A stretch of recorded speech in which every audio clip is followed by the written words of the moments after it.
Is virtual book club night. I'm Leona with Empowering Wellness, and tonight we have Cynthia joining us on Find Your Breath. She's a health coach who has written several books, and her latest one that has just come out is all about breath work. And as you know, as a spiritual life coach, there is nothing more powerful, I believe, than our breath.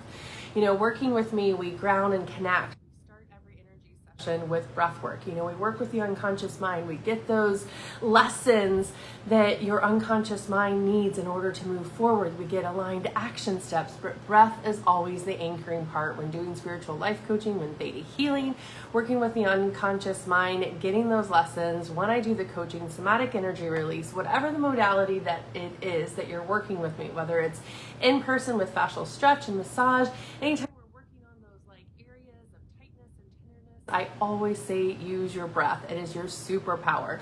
We breathe through those sore spots. We breathe to release out energy.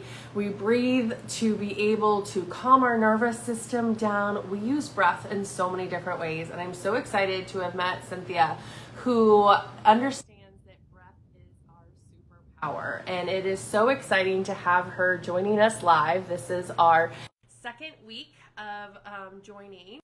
And I'm so getting it and adding yourself on. I'm going to grab my earbuds so that I can hear you. And welcome. Happy Tuesday. Are you enjoying this beautiful rainy Tuesday?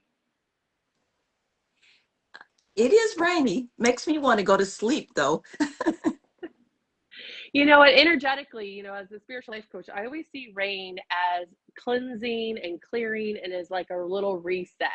And, I think our planet needs a little bit of a reset. We need a little bit of clearing and cooling off. I know if you guys are not tuning in, Florida is in very dry and, a lot of the world is in droughts and fires and things like that. So I see rain as such a beautiful blessing just to like wash and cleanse and clear and release everything that's no longer serving us so that it can produce, newness, right? We can feel refreshed and renewed. And sometimes that means we need to go inward and relax a little bit, right? Rest, like we have these days so that we can reset and recharge and be able to, be energized once the sun comes in. So I couldn't live somewhere that was always rainy, but I like it when, we have these moments of stillness and calm and cleansing, and it feels really good. So yes, I agree.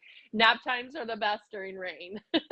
Absolutely. To me, a lot like you, but rain is so calming, like water itself, just sitting by the beach or looking into the water, it just calms me down. And what better than to breathe, find your breath while you're at the beach. So, Yes, absolutely. And for those that don't know, the ionizing air filtration that the ocean water has for breath is super supportive. That moisture and those ions from sea air, especially for us that have asthma, your son, athletes like that, that moisture of that beautiful ocean water and that breeze, it is really such an amazing place to do breath work at the beach because you get all those beautiful healing qualities of the ocean air. So yes, I agree. That is a perfect place to be able to do some breath work is at the beach.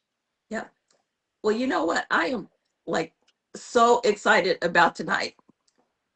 After our last session, I was like, oh my God, all these ideas and all that started going through my mind. So, a lot to talk about, a lot to cover, but a lot of practical ideas that I think everybody can definitely benefit from.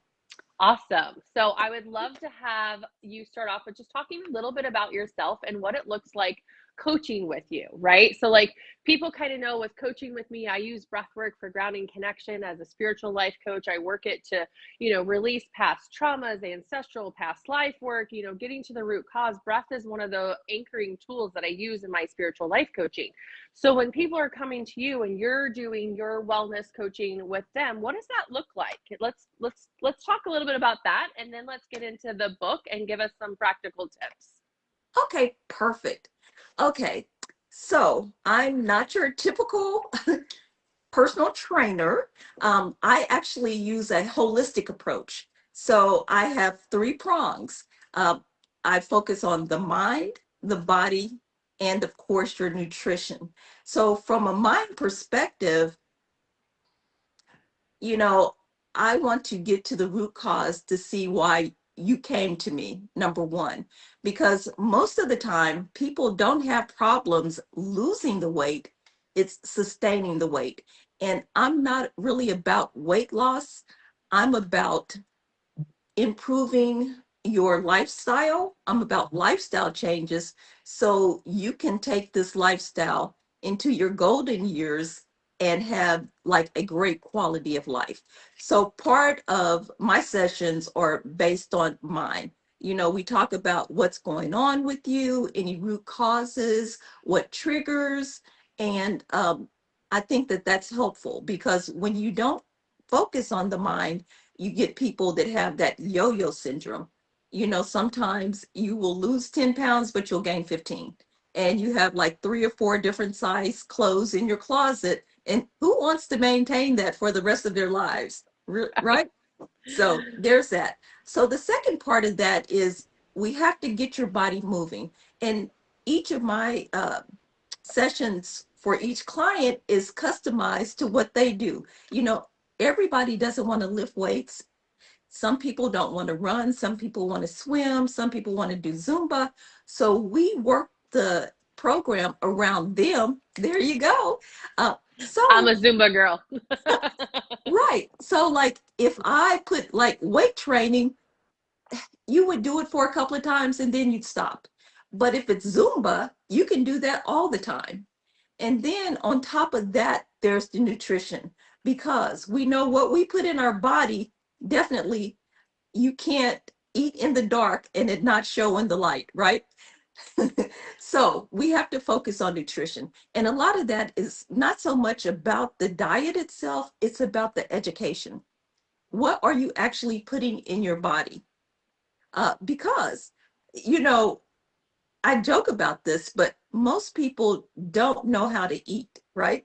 We know how to put the food in our mouth, but we don't exactly know what we're putting in our mouths and how it impacts us. I have so many clients come to me and they say, well, I'm already eating healthy. And I'm like, what does that mean? And it says, well, it says it's healthy. Okay. Just because the box says it's healthy, did you look at the label? Did you look at the nutrition? So basically, it's about combining those 3 things to come up with this holistic approach, something that when you're not working with me in your regular lifestyle, you can sustain this and have that great quality of life. So that's what it looks like. And for each I love individual, that. it's different. Yeah. Yeah, absolutely. I'm glad that you're addressing the mindset because that's a huge part of my coaching with spiritual life. So, life coaching is the mindset. I am also a personal trainer. I haven't done it actively with a lot of clients in a long time, but everybody does have their workout styles, and it's an important to meet them where they're at, their Mhm. injury goals, as a body worker, where they are, if they have injuries, past things like that. That's so important. And I love that you talk about nutrition. It's like when I ask my clients, have they stretched since the last time they see me, right? Because I do fascial stretch and massage. And they're like, oh, yeah, I stretched yesterday. And I'm like, awesome. So you did it yesterday just so you could say yes? It's like me saying, like, have you eaten healthy? And you're like, yeah, I had broccoli last week. Like, that was like your only greens that you had. Yeah. So it is great that you're getting those 3 core pillars to get a whole approach. So that's awesome. Mhm. So tell us what inspiration came to you after our last session that you want to bring up today in your fabulous book. Okay. Well, first of all, we're going to talk about chapter 11 in detail, and that I'm sure you'll be excited about chapter 11, the role of massage, physical therapy, and special considerations, because those are Yes. practical things. But before we get there, I wanted to just take a minute to reflect on what we did talk about last week, because to me, that's foundational, right? Yes, So absolutely. the 2 things that really came out was why is breath important? That's the number one thing, right?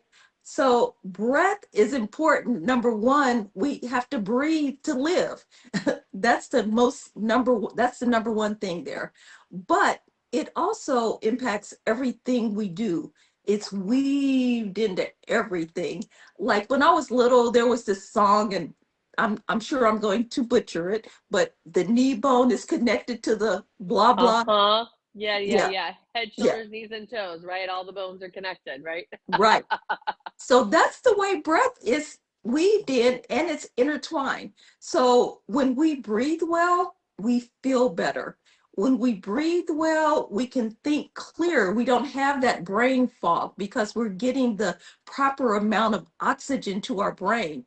We can move, we can recover, and our body actually can respond to stress much better.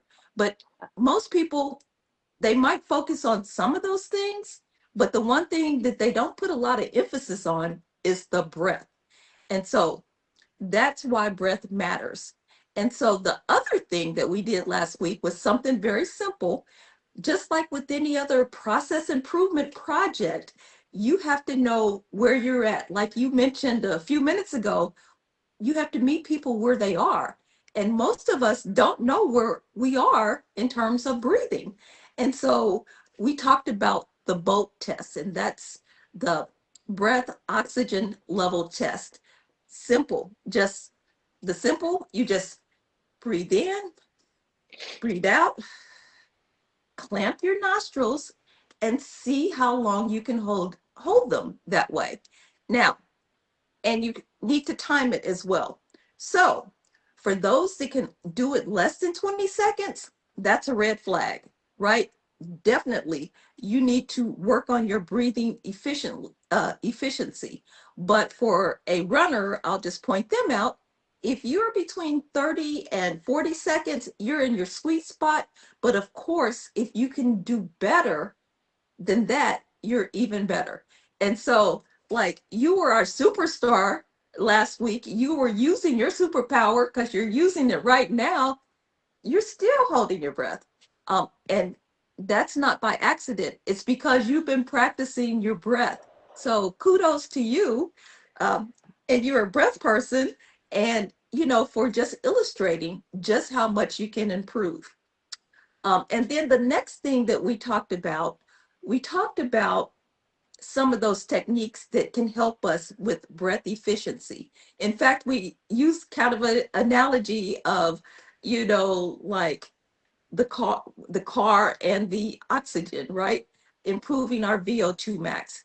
And so some of the breath techniques, very basic. We had the belly breathing or the diaphragmatic breathing, like instead of your chest moving up and down, you're breathing deep and making your belly move up and down.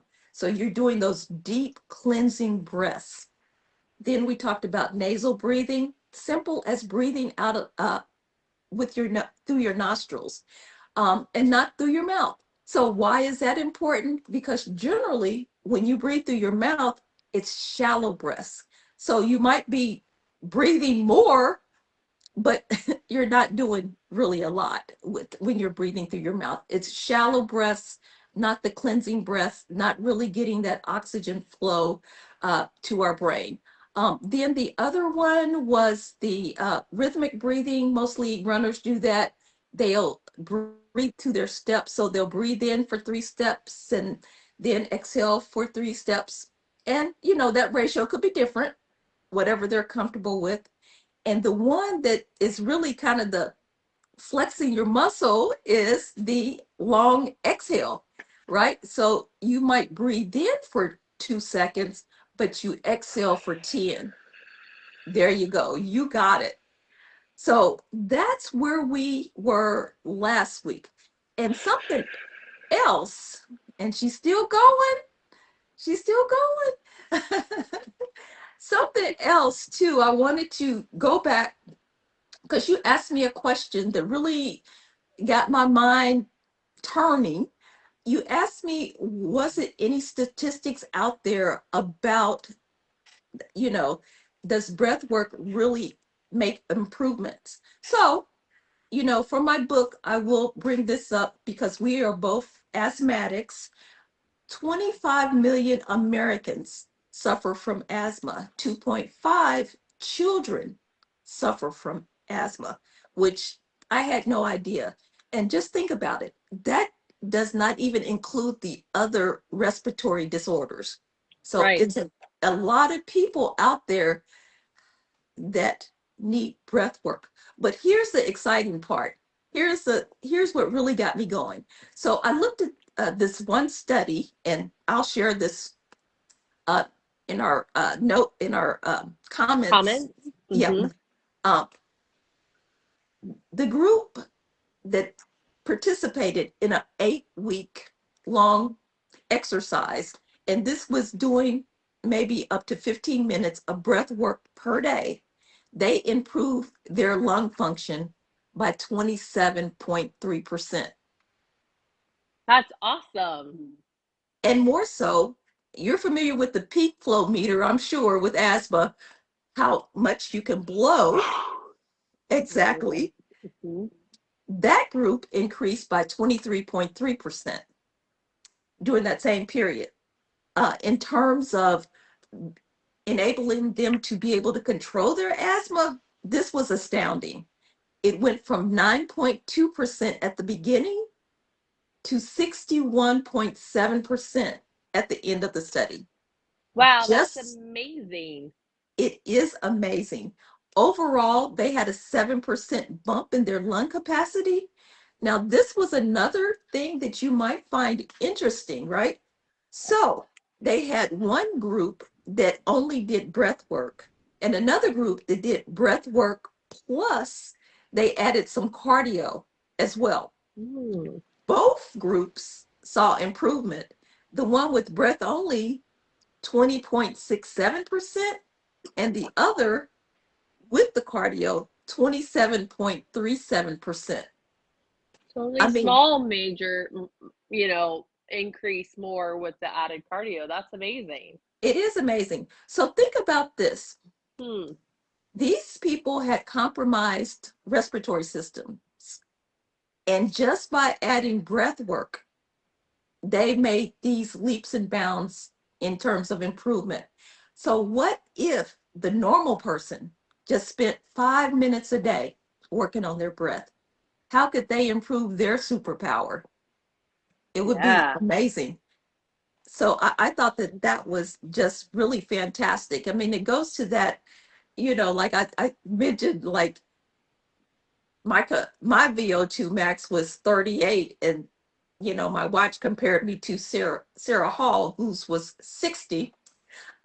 But it did say with increased movement I could increase. Now I will never get to 60, let's face it. Part of that is genetics, but the point is my trajectory can go up if I put a little work into working on it with, my exercise, with my breath work, I can make a difference. 100%. 100%. So, guys, if you guys are watching us live, I want you to put hashtag live in there, or if you're watching the replay, put hashtag replay. And if you have any statistical research on any kind of breath work, feel free to share it. But we'll make sure we'll put that study, Cynthia, into the comments so that people can read that, because that is really amazing. And it makes me feel better as someone who's had, 4 surgeries in the last 2 years. I can't run. Like, my foot is unstable. I have a Lisfranc ligamental rupture. So I can only do breath work, a little bit of cardio, with the elliptical things that are like biking, swimming, things that are not so pounding onto my foot Mhm, right now. mhm. So for me to realize that I can continue to work on my improvement of my respiratory and my breath support just with breath work alone, and I'm not having to require that cardio part of it, is really encouraging for me. So thank you for that stat. I like that a lot. Yes. So I have some more stats that I bet you're going to like as well. All Well, right.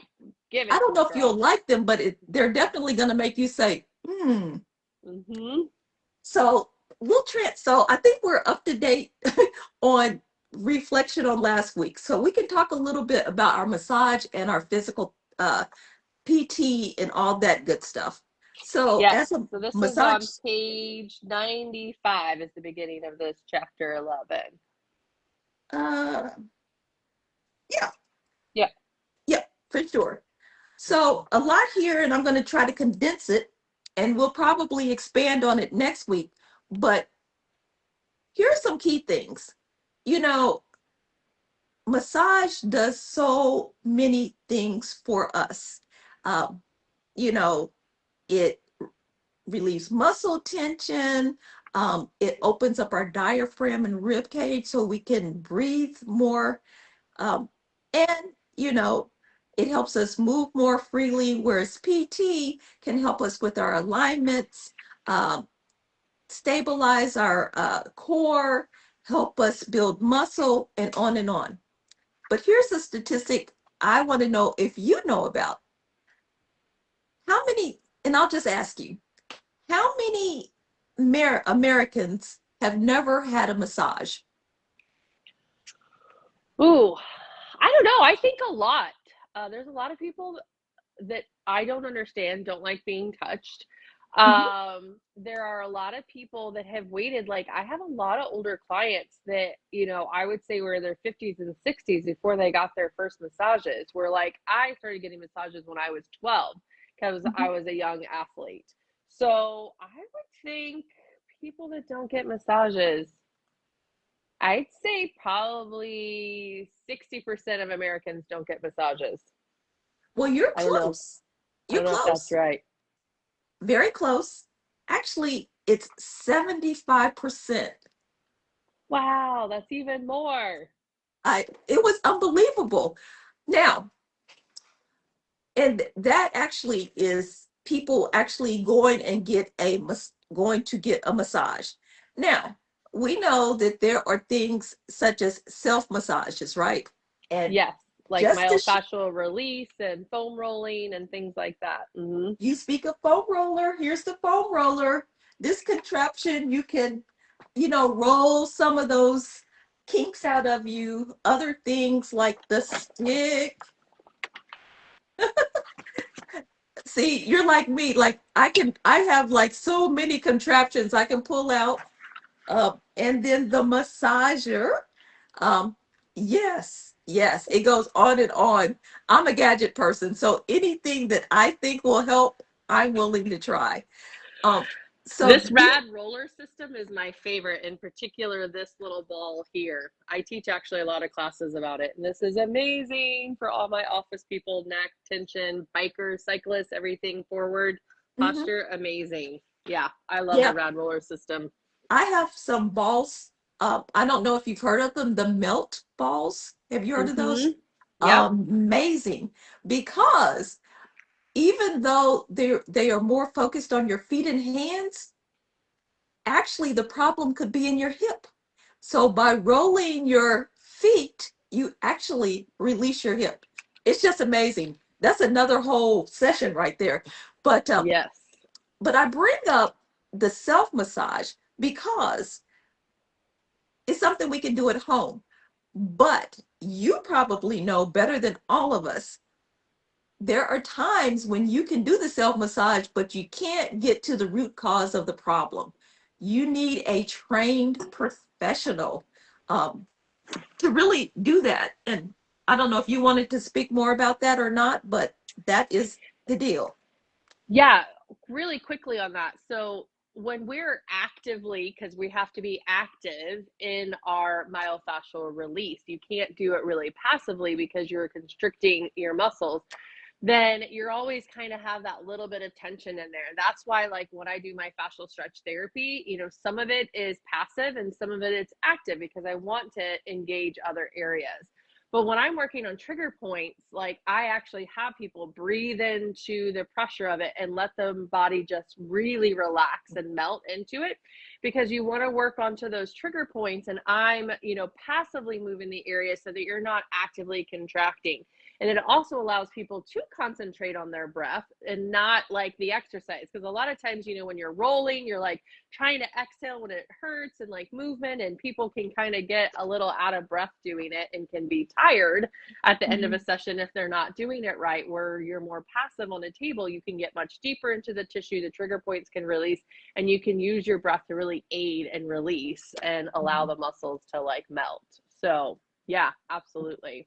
Yeah, and so that is an important piece of chapter 11, particularly related to breath. The Mhm. myofascial and the trigger points. they really open folks up.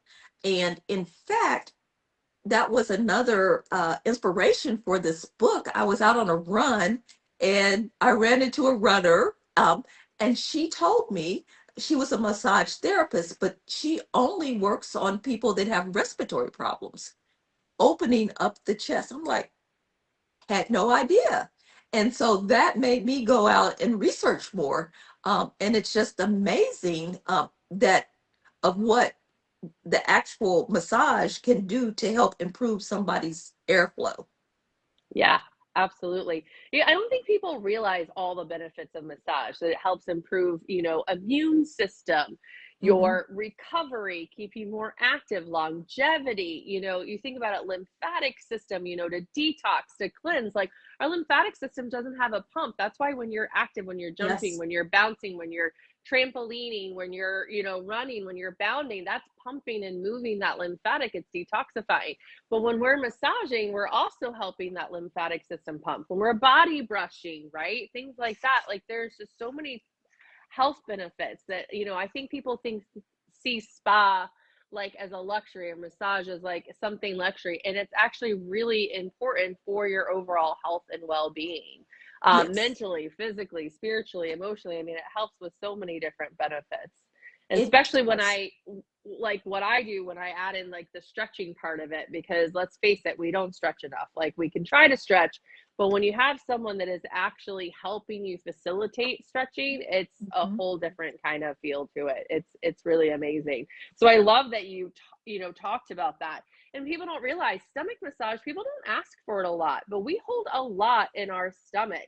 It can Yes. help with digestion. It can help if you're constipated, people. Like there's just so many things that we can move things around and detox and cleanse, not just only to help open up the diaphragm and breathe, but actually move our internal organs and flush stuff out. Our colon needs to be cleansed out, and it can be done with some great massage. So yeah, I Mhm. think that it is definitely under related in understanding the health benefits that massage has. It is not just a luxury part of, people that think like, oh, it'll be nice to have a massage. No, it's like super important and valid and needs to be like part of your wellness program. If you're going to be active, you have to have recovery, right? Like that's how it works.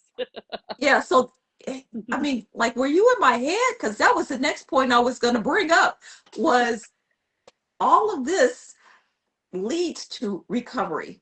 And that is the one thing that most of us do not do a great job of doing. I mean, recovery is not just the afterthought, it is part of everything. I mean, if you are active, your body needs to recover. Um, and it takes the massage, it takes the PT, perhaps, it might take a chiropractor, it might take a massage. But whatever the case is, you do have to take the time to recover. So I know we're getting close on time. So just a few more things I wanted to throw in. So after last week's session, we threw out some play work, and that play work was our 5 deep breaths in the morning.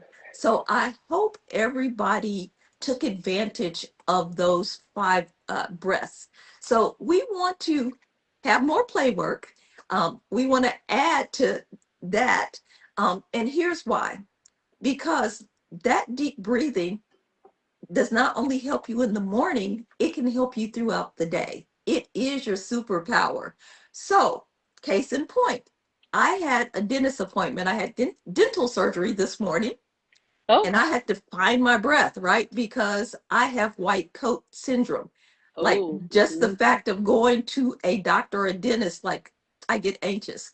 So I did my 5 breaths, and because they take your blood pressure before they before they start, and I knew that my blood pressure was gonna probably jump up, but I did my breaths, and they came in and they was like, oh, like, wow, you're nice and calm today. Like, breath Like work. fake it till I make it. Got Exactly. my breath as my superpower. I had to pull out the superpower.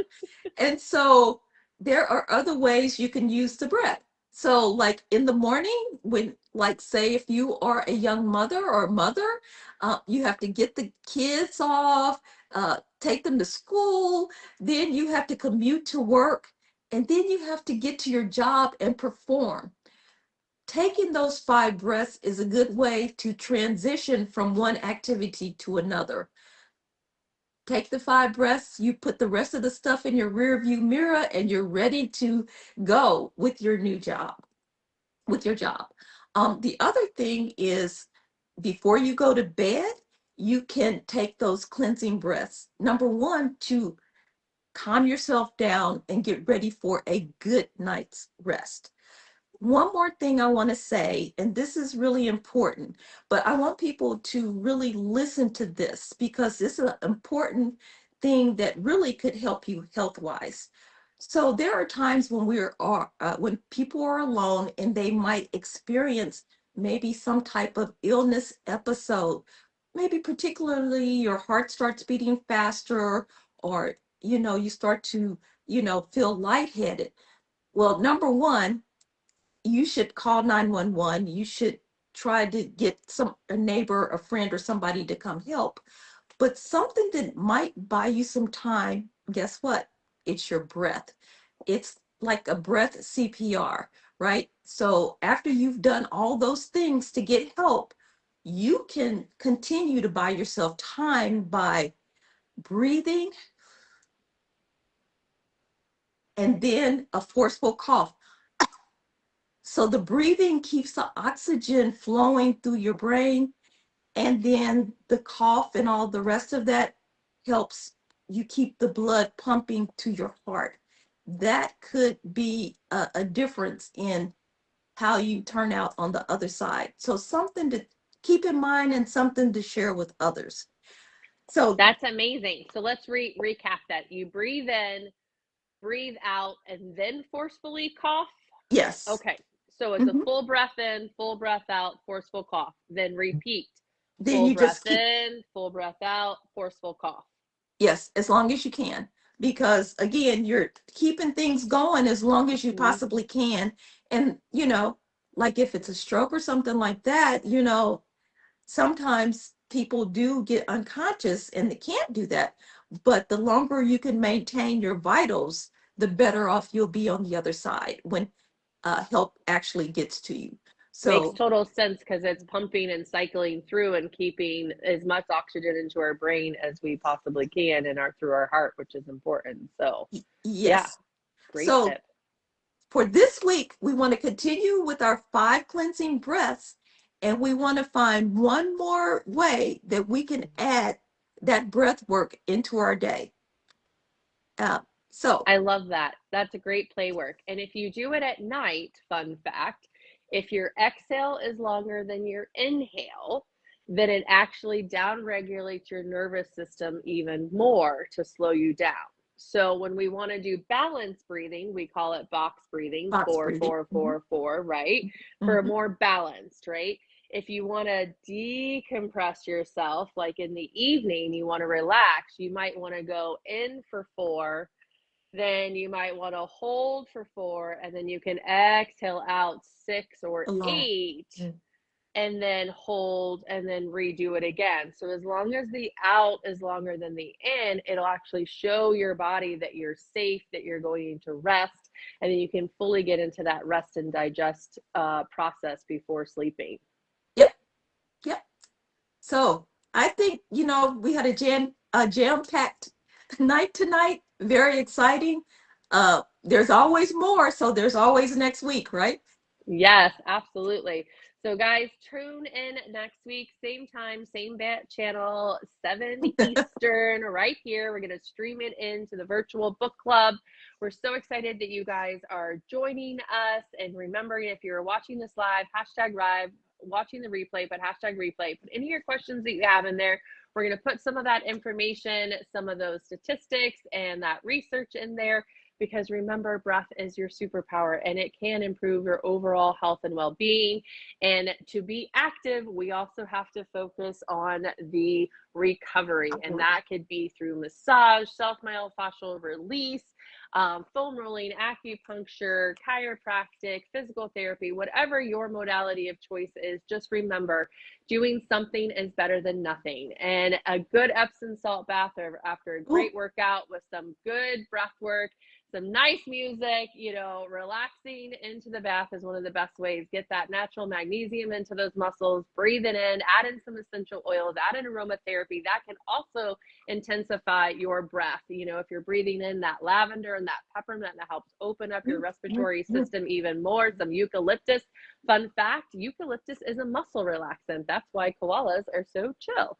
So not only great for respiratory, but for your muscles. So if you want to have a nice one that does muscles and respiratory support, eucalyptus is one of those oils. So until next time, we're hoping that you are utilizing your superpower.